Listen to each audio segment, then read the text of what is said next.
क्या आपको अपनी जन्म कुंडली के बारे में नहीं पता? जन्म समय, जन्म दिनांक, जन्म स्थान के बारे में आपको नहीं पता तो आपकी कुंडली नहीं बन सकती, जन्म पत्रिका नहीं बन सकती। तो परेशान मत होइए। नमस्कार, जय श्री कृष्णा, श्री राधे। मेरे यूट्यूब चैनल में आप सबका स्वागत करता हूं। दोस्तों, आज ऐसा विषय लेकर आया हूं। यदि आपको अपने जन्म समय, जन्म स्थान और जन्म दिनांक के बारे में नहीं पता कि आप कब पैदा हुए थे, तो इसके लिए जो मार्ग है वो प्रश्न कुंडली है। यदि आप खुद भी राशिफल देखना चाहें तो देख सकते हैं।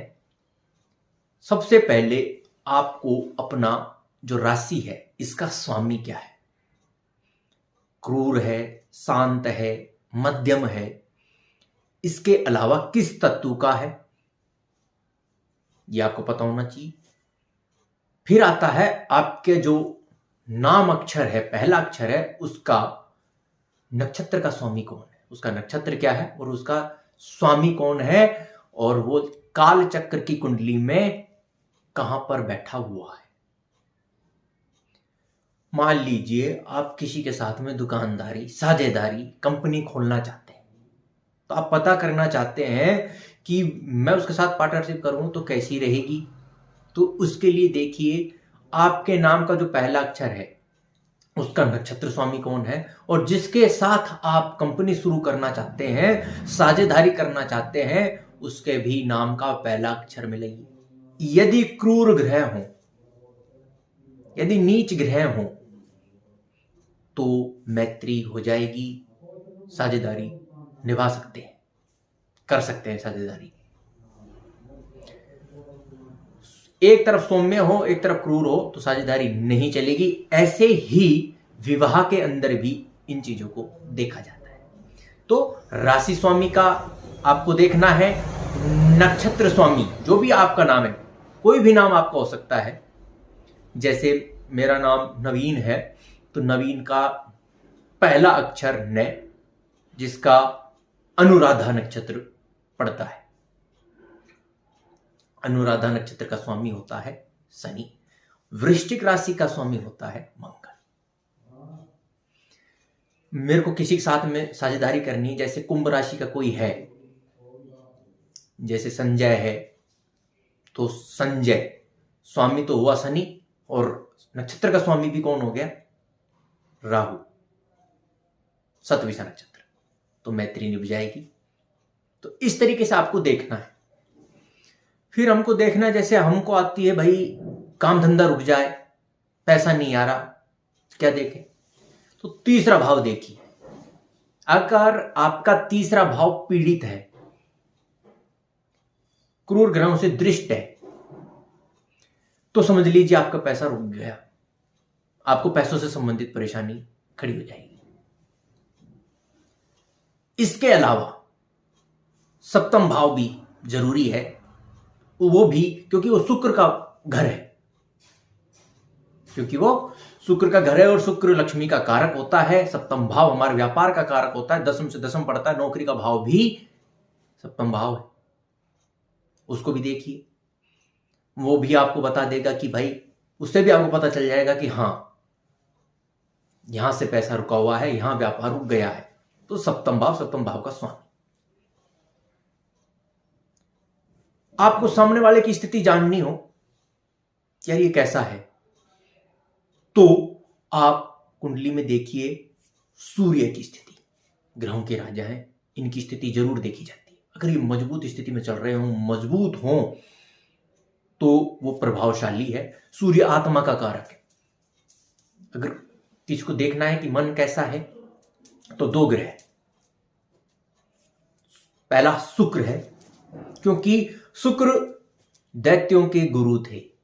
जो भी षड्यंत्र करना होता था, जो भी वो प्लान बनाते थे, वो शुक्र बनाते थे। तो शुक्र सौम्य ग्रह भले ही है, लेकिन अगर किसी का व्यक्तित्व देखना हो, उसका दिमाग देखना हो, तो वो शुक्र देखिए। उसका शुक्र नीच राशि का तो नहीं है, क्रूर नक्षत्रों के साथ, क्रूर ग्रहों के साथ तो नहीं है, तो समझ लो वो आदमी पीड़ादायक है।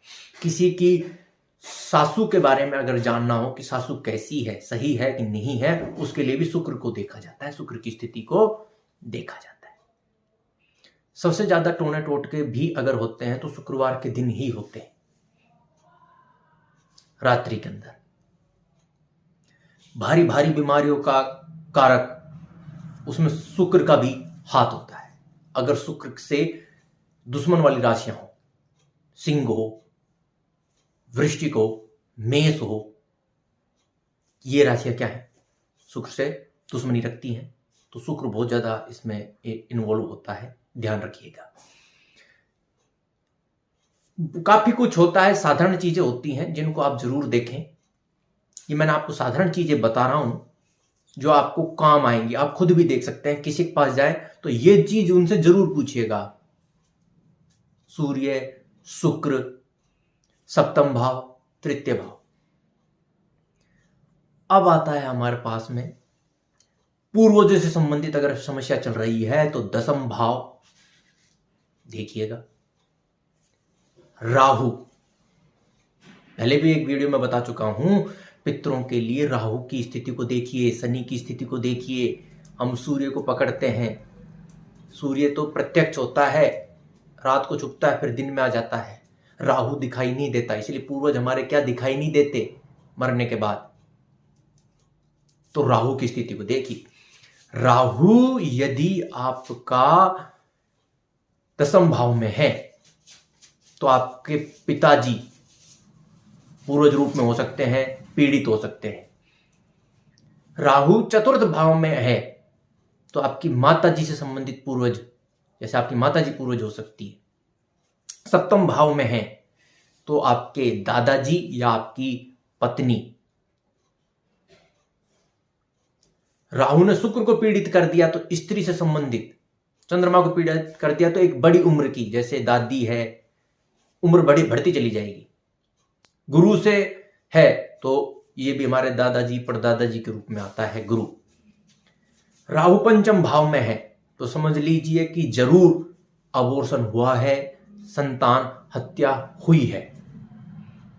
1 महीना का हो, 1 दिन का हो, 1 सेकंड का हो, अगर बच्चा पेट में है, गर्भ में है, मतलब पेट के अंदर है गर्भ, तो समझ लो वो पूर्वज है, क्योंकि उसने वो आत्मा थी, आत्मा शरीर धारण करती है तो वो पूर्वज बन जाती है। इन चीजों को आप नोट कीजिएगा। छोटी छोटी चीजें हैं, बहुत काम की हैं, अगर समझना है, खुद देखना है तो।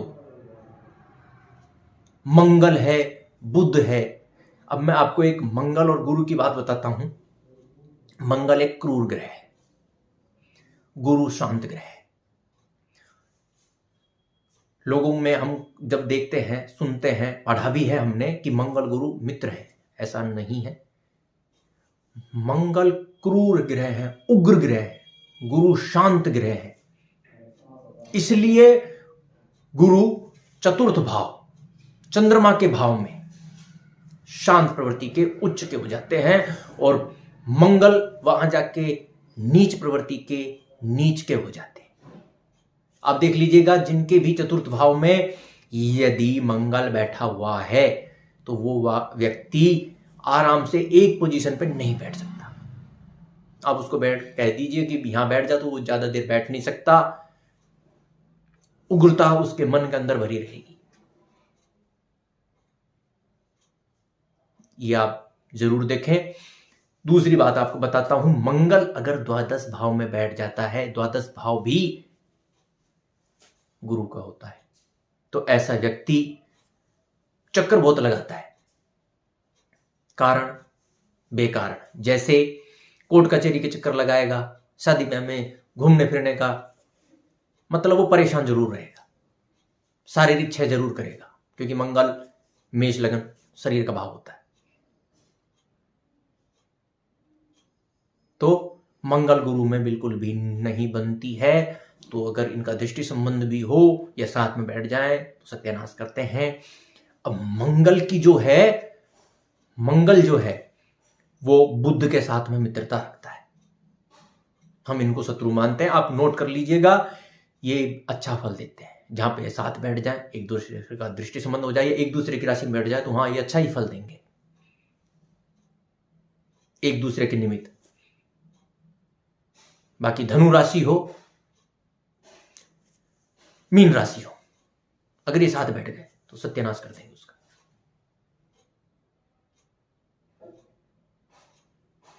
तो ये चीजें आप नोट कीजिएगा, ये छोटी छोटी चीजें हैं। आपका शरीर, आपका व्यवहार भी आपकी जन्म कुंडली के बारे में बताता है, आपकी हाल फिलहाल की स्थिति में बता देता है। पैर की एड़ियां फटी हुई है, सही नहीं है,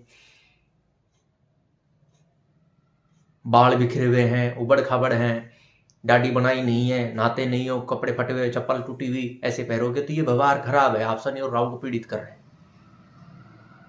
बिस्तर की तय आप नहीं बनाते हो, रसोई में गंदगी भरी हुई है, बर्तन ऐसे पड़े हुए हैं, व्यवस्था नहीं है। और गुरु मैनेजमेंट का कारक है।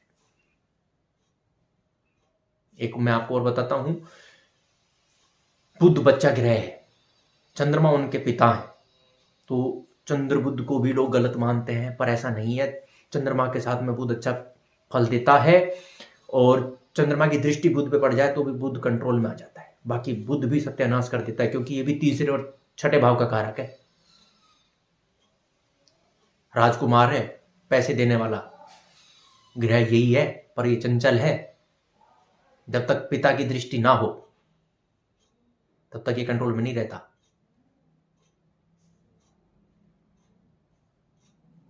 मंगल बुध एक साथ बैठ जाएं, और जैसे मैंने आपको बताया, भले ही वृश्चिक राशि हो, कोई धनु राशि हो, मीन राशि हो, वृषभ राशि हो, इतने तो ये शुक्र के भी करीब में नहीं है, क्योंकि शुक्र जो है वो कन्या राशि में नीच के हो जाते हैं। तो कुछ चीजें मैंने ये आपको बताई हैं, इनको अमल कीजिएगा, नोट कीजिएगा, अपनी राशि स्वयं देखना सीखें। चंद्र राशि ज्यादा प्रभावी है, 80% रोल जो है वो चंद्र राशि का है। आपकी चंद्र राशि क्या है उसके ऊपर डिपेंड करता है। आपके परिवार की स्थिति क्या है, मान लीजिए आपकी दशा फिर भी सही चल रही है, परिवार में आपके पापा की या मम्मी की, कमाने वाले की अगर ग्रह दशा खराब चल रही है तो आपकी भी ग्रह दशा सही नहीं चलेगी। आपके स्थान जहां आप रहते हैं उसकी भी राशि देखिए, क्योंकि जब हम जन्म कुंडली बनाते हैं तो अक्षांतर, देशांतर, ये चीज देखे जाती हैं, उस पर कुंडली बनती है, तो जगह पे भी ग्रह लगते हैं। तो ये चीज जरूर करें। ये चीजें आप कर लेंगे तो आपको चीजें समझ में आने लग जाएंगी। तंत्र बाधा होती है, वो है राहु, शनि, अष्टम भाव, द्वादश भाव, ये वही किससे, छठा भाव देख लीजिएगा। बाधा कारक है छठा भाव, जहां बैठेगा इसका स्वामी, जहां बैठ जाएगा बाधा ही बाधा पैदा करेगा। तो ये जानकारी मैंने आपको दी। इस वीडियो को आप शेयर कीजिएगा, लाइक कीजिएगा। जितने ज़्यादा लोग जुड़ेंगे लाइव में मैं आना शुरू करूंगा और आप लोगों की कुंडली के बारे में आपको बताऊंगा। फिर मिलेंगे नेक्स्ट वीडियो में, तब तक ले जय श्री कृष्णा, श्री राधे।